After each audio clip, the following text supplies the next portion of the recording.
kabhang sa kinason. Gawas sa gubot o hugaw kining tan-awon, delikado pa jud kini nga mga tunok atong mga kabataan.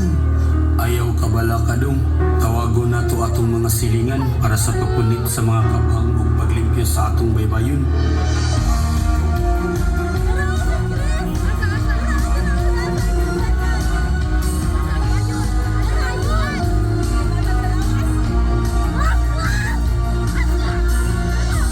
Kanindot o kalimpyo na ba sa atong baybayon?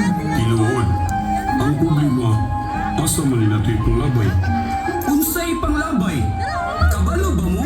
Nga kanang kabhang, mahimo ka na natong mapangwartahan? Ato kini himuon og arts! Oy, aniana si Don Mariano. May buntag biya Don Mariano. Hala, kanindot aning maong mga hulagway nga giporma pinaagi sa mga kabhang sa kinasun. Pang world class kini. Tungod sa kamaayo ug kaalam ni Noy Jose, naporma kini maong mga imahe. Wow, pagkalaom sa imong kaalam, tungod ana, gusto nako nga mag-invest sa imong produkto sa imong kaalam. Daghang salamat Don Mariano. Ayaw ka balaka, magama ako og daghang maalindot nga mga imahe gamit ang kabhang sa kinhason.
Tungod sa imong kaalam, susama na usab ikaw ka na mo.